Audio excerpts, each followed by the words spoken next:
अस्सलामुअलैकुम, welcome back to the tech perspective. आज का हमारा टॉपिक है PEP 8 and Zen of the Python. सबसे पहले हम लोग देखेंगे कि पेप 8 है क्या, पेप 8 का एब्रीविएशन क्या है, तो इसके अलावा ज़ेन ऑफ द पाइथन क्या है। पेप 8 क्या है? Official Python style guide. ठीक है, ऑफिशियल पाइथन स्टाइल गाइड है। In short, readable maintainable code, standard for naming, indentation, spacing, imports. यहाँ पे आपको समझ आई होगी पेप 8 क्या है, किसने इन्वेंट किया। रूडो एंड रोजन ने ही किया, और इसका पर्पस क्या था वो उसमें नेमिंग, इंडेंटेशन। हम लोग कहते हैं ना पाइथन में इंडेंटेशन बहुत इंपॉर्टेंट है, इंडेंटेशन के बगैर एरर आता है। कब? पेप 8 में इसके 3.6 वर्जन में क्या किया, पेप 8 को इंट्रोड्यूस करवाया गया, और उसमें क्या था कि नेमिंग, इंडेंटेशन, स्पेस और इंपोर्ट्स वगैरह को इंट्रोड्यूस करवाया गया। इसमें क्या होता है, सबसे पहले आपके पास अगर इंडेंटेशन की बात करें तो इंडेंटेशन किस तरह से होती है, कितनी स्पेसिस होनी चाहिए। वो कह रहा है करेक्ट क्या है, इफ ट्रू।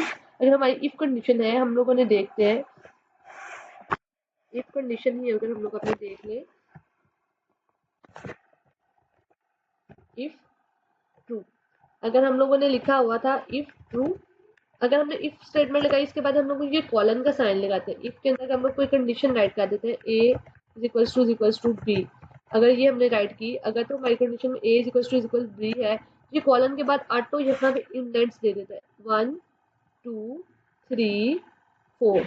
ये क्या करते हैं, यहाँ पे उसने राइटिंग स्टार्ट की, 4 इंडेंट्स, ये आपको 4 पॉइंट्स, 1 2 3 4, ये क्या है, ये 4 पॉइंट्स है। ये क्या की, ये पेप 8 में इंट्रोड्यूस हुई कि ये जो 4 पॉइंट्स हैं ये इंडेंट्स को शो करता है। अगर आप लोग इफ स्टेटमेंट के बाद अगर आप लोग स्पेस लेते हैं तो ये 4 इंडेंट्स आते हैं, 4 स्पेसिस आती हैं, इसको कहते हैं इंडेंटेशन। वो कह रहा है कि पेप 8 में क्या हुआ, आपके पास इंडेंटेशन, करेक्ट इंडेंटेशन। रॉन्ग क्या है, इफ ट्रू, तो आपकी इंडेंट्स कम हो जाएंगे, इसमें 3 इंडेंट्स को शो कर रहा है, तो ये भी आपका रॉन्ग है। इसके अलावा आपके पास इंडेंटेशन को अगर हम लोग देखें, नेमिंग कन्वेंशन में भी था। स्नेक वेरिएबल्स में उसने कहा snake underscore case, user underscore name is equal to. Function में क्या हुआ, आपके पास वेरिएबल्स में हम लोग क्या यूज कर सकते हैं, अंडरस्कोर यूज कर सकते हैं, लेकिन आपके पास क्या था, हम लोग हाइफन का साइन नहीं यूज कर सकते। हाइफन का साइन यूज करें तो वो एरर डिस्प्ले करता है। यूजर अंडरस्कोर नेम, इसको भी वो सही है। फंक्शंस में क्या होता है, हम लोग फंक्शंस में भी अंडरस्कोर का नेम यूज करते हैं। फंक्शन के अंडरस्कोर के बाद हम जैसे ही कॉलन साइन पुट करते हैं तो 2 इंडेंट्स आ रहे होते हैं, यहाँ पे आप देख भी सकते हैं। क्लासेस है, क्लासेस में भी इसी तरह से होता है आपके पास। ये नेमिंग कन्वेंशन भी इसने प्रोवाइड की।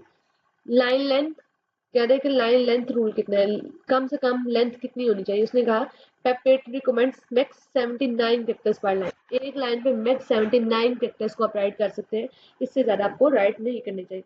एग्जाम्पल, फॉर एग्जाम्पल अगर मैसेज है तो उसमें लिखा हुआ this is a correct written line under 79 character, कि अगर हम लोग इसके आगे रिटर्न के आगे कुछ राइट करने की कोशिश करते तो वो आपके लेंथ रूल के अगेंस्ट हो जाता है, वो आपको एरर डिस्प्ले करवाता, वो आपका बहुत ही इलॉजिकल सी बात लगती है। ठीक होगा, 79 कैरेक्टर्स को एक लाइन पर डिस्प्ले करना है, अगर आप लोग दिस इस लिख के आगे आ जाते तो वो भी आपका एक इलॉजिकल, और ये कह सकते हैं कि वो स्पेसिफिक रूल्स के अकॉर्डिंग नहीं था आपका।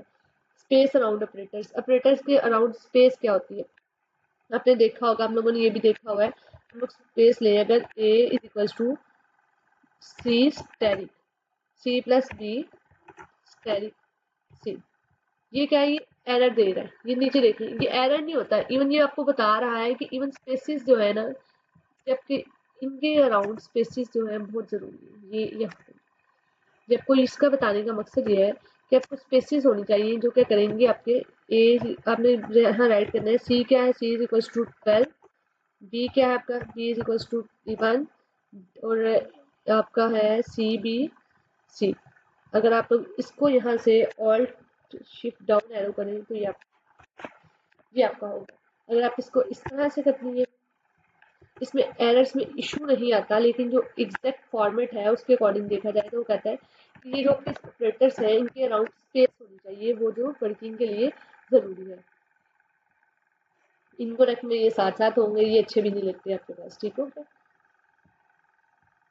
Import rules always at the top of the file. Import rules में हम लोग अगर कोई भी फाइल इंपोर्ट कर रहे हैं, import OS, import system, import नमपाई, किसी लाइब्रेरी को इंपोर्ट करना है, तो सबसे टॉप पे क्या होना चाहिए, आपकी ये इंपोर्ट का फंक्शन होना चाहिए। ये आपका इंपोर्ट के रूल्स हैं, रूल्स है।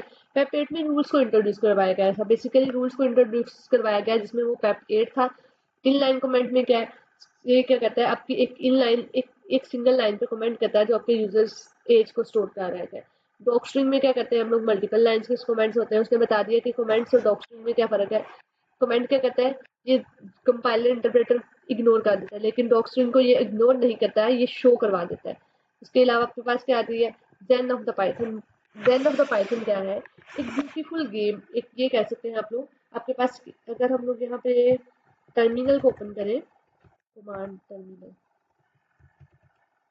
टर्मिनल, आप टर्मिनल को ओपन करते हैं तो आप किस तरह से इसको ले सकते हैं। फॉर एग्जांपल आपने यहाँ राइट किया पाइथन इंपोर्ट,